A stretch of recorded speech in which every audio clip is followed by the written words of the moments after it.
президент сайлауына түсетін адам 5 жыл қызмет өтілі болу керек, мемлекет қызметте деген талап бар. Осы талап мәселе сәуірде сіздер саяси реформа жүргізген кезде алынып тастала ма жалпы? Меніңше алып тастау керек деп ойлаймын. Өйткені неғұрлым жақсы азаматтардың және іскер азаматтардың ауылда әкім болуына мүмкіндік жасауымыз керек. Барлық мүмкіндіктерді енді оны тіпті қайтадан қарауға болады деп ойлаймын. Бұл жаңа ауыл әкіміне ғой, президент сайлауына қатысты. Мәселе президент сайлауына да қатысатын адам 5 жыл қызмет өтілі керек, сосын белгілі бір партия немесе ұйым ұсыну керек деген талап бар. Бұл талап орынды ма, орынсыз ба? Мен еше ойлаймын, ол талап орынды. Өйткені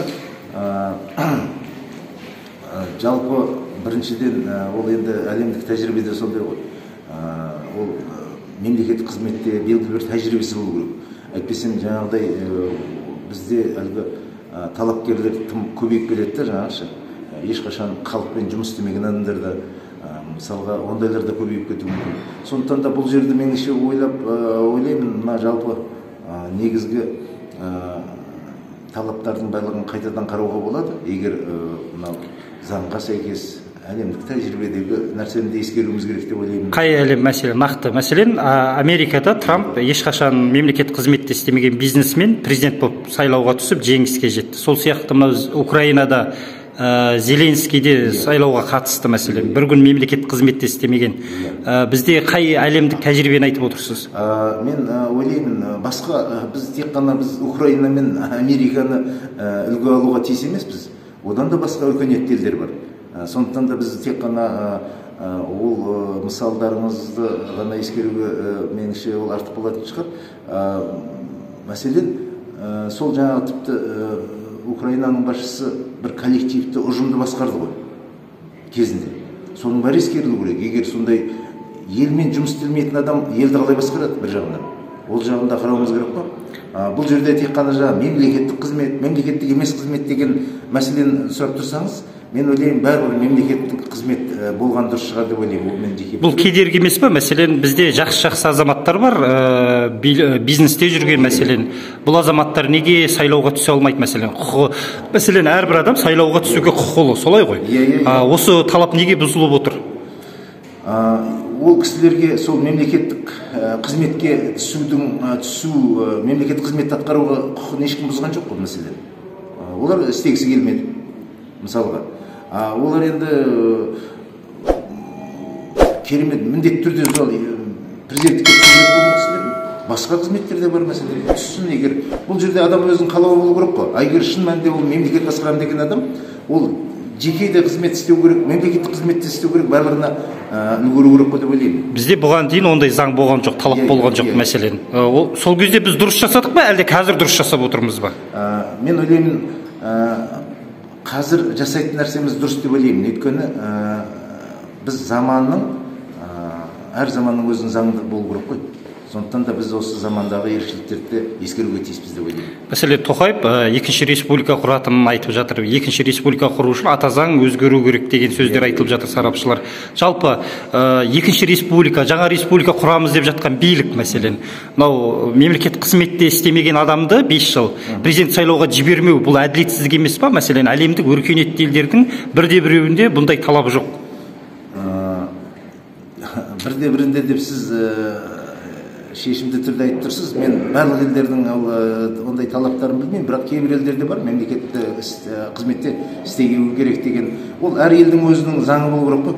Сондықтан да бұл жерде мен қатып қалған, мысалға тек қана жаңа өзіңіз айтпақшы, бұл құқығын шектемейтін нәрселер көп қой. Мәселен, ол осыған дейін мемлекеттік қызметті ешқашан істемесе, оны ешкім құқығын шектеп отырған жоқ қой. Билік, жалпы бұрынғы депутаттар ақырындап экс-президент Назарбаевтың саясатын сынап айыптай бастадыңыздар, президенттен бастап қателіктері бар деп. Бұл талап экс-президент Назарбаевтың кезінде қабылданған заң. Сарапшылардың айтуынша, тәуелсіз кандидатты өткізбеу үшін билікке, президент сайлауға өткізбеу үшін әдейілеп жасалған кедергі дейді. Бұған сіз келісесіз ба? Мен оған келіспеймін. Өйткені ол кезде мүлдем басқа саяси жағдай болды, мүлдем басқаша қоғамдық құрылыс болды, қазір мүлдем басқаша. Сондықтан да мен ойлаймын, біз бәрібір мынау сабақтастық деген болады. Сол тұрғыдан алған кезде біз көп ерекшеліктерді енгіземіз, өйткені заманымыз талап етіп отыр. Қандай заман? Қазіргі уақыттың өзі. Мәселен, бұрын көп партиялық деген сияқты мәселелерде көп әлгі жаңағыдай бір жасандылық болды. Біз енді авторитарлық жүйеміз ғой, көп айтылады, сіздер де соңғы кезде жай айта бастадыңыздар.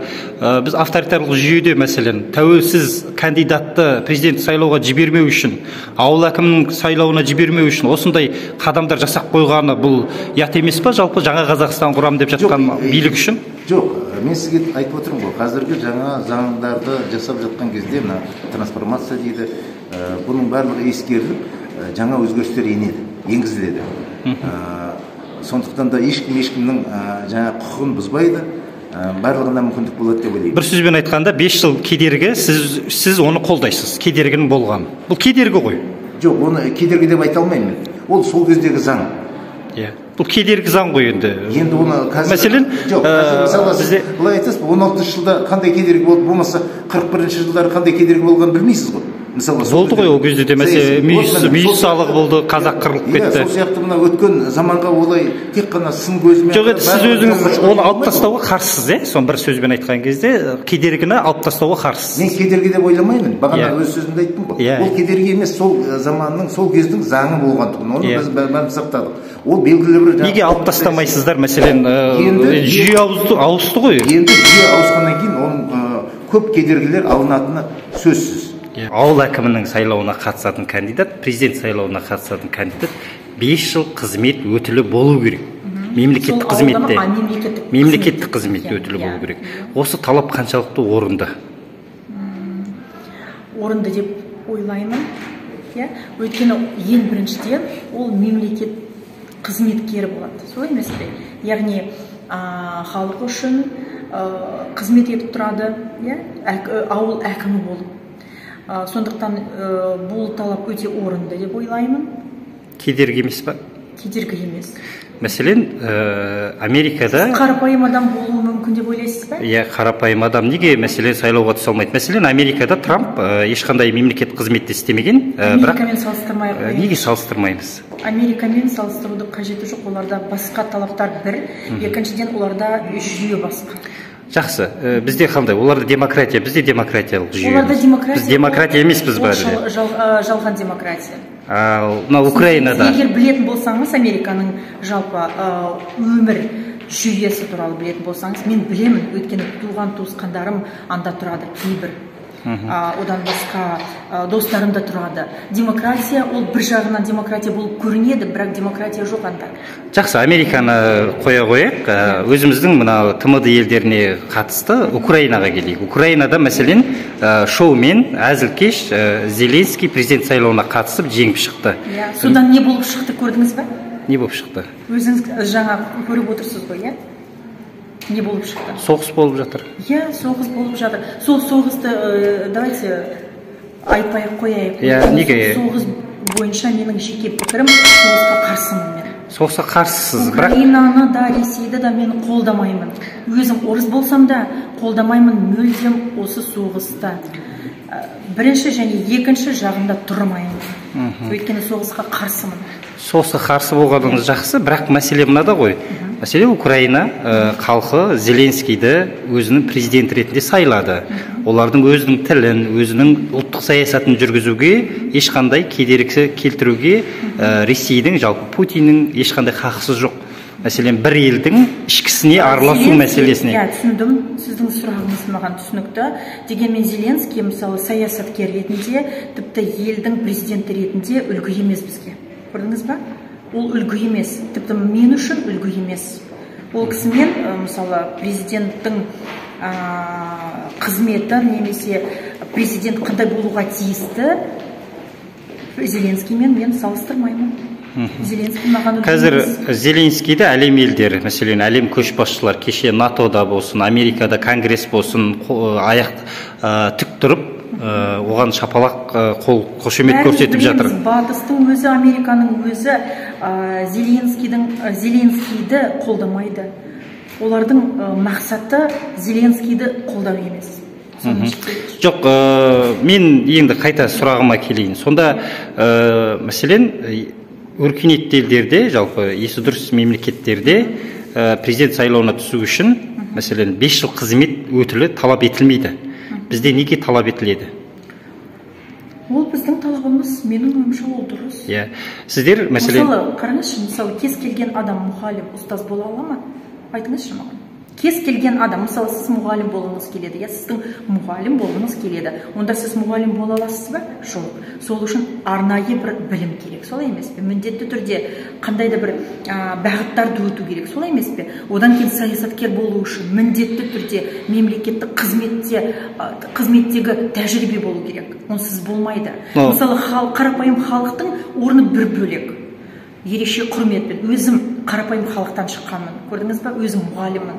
Дегенмен міндетті түрде сол үшін білім керек. Тіпті елді басқару, соның елді басқарудың өзі үлкен бір жауапкершілік. Солай емес пе? Жақсы. Сарапшылардың айтуынша, экс-президент Назарбаевтың кезінде осы заң қабылданды. Себебі тәуелсіз кандидаттарды билікке жібермеу үшін билік қасақана осы заңды бекітті деген талап бар.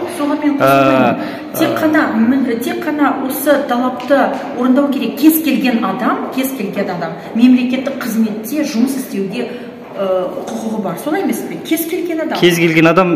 Неге мәселен бізде Трамп секілді, Зеленский секілді президент сайлауына қатысуға мүмкіндік жоқ? Біз мәселен билік Тоқаев айтып жатыр ғой, біз қазір демократиялық сайлау мемлекет құрамыз, жаңа Қазақстан құрамыз деп жатыр. Біз жаңа Қазақстанды құра аламыз ба?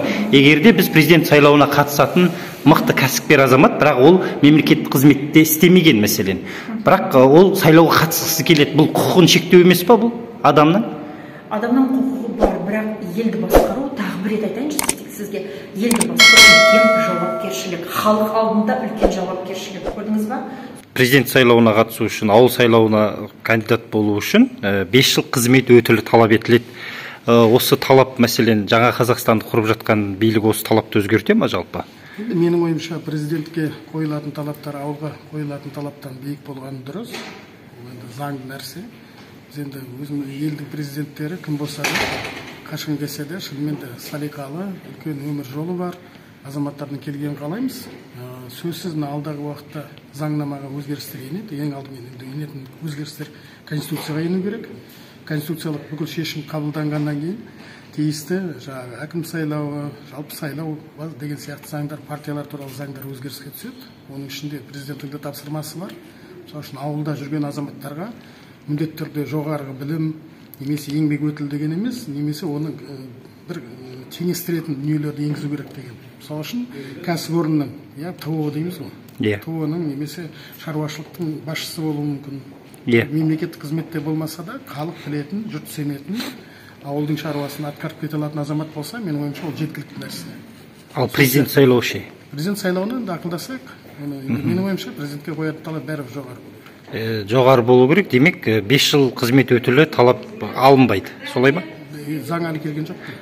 Сіз жалпы қай жағын қолдайсыз жалпы? Алынған дұрыс па, же алынбаған дұрыс па? Менің ойымша президентке қойылатын талаптар биік болу керек. Мысалы үшін оның ішінде тек қана мемлекеттік қызмет емес, мүмкіндігінше депутат болсын, мәслихатта жұмыс істесін, басқа деген сияқты, яғни көшеден келген адам емес, белгілі бір өмір жолын өткен адам. Мысалы үшін сіз депутат болсаңыз, ол сіздің мысалы үшін білігіңізді арттырады. Жаңа сіздің айтып отқан мемлекеттік қызмет стажы дегенмен пара-пар нәрсе ғой. Мысалы үшін мәслихатта 5 жыл жұмыс істеп көріңіз. Заңның қалай қабылданатыны, шешімнің қалай қабылданатыны, аймақтың немесе республиканың билігі қалай жұмыс істейтінін көрмесеңіз, білмесеңіз, сіз қалай президент боласыз, және жұрт сізге қалай сенеді деген әңгіме. Мәселен, сіздің ұғымыңыздағы көшеден келген Трамп ақш-тың президенті болды. Мемлекеттік қызметте бір күн істеген жоқ.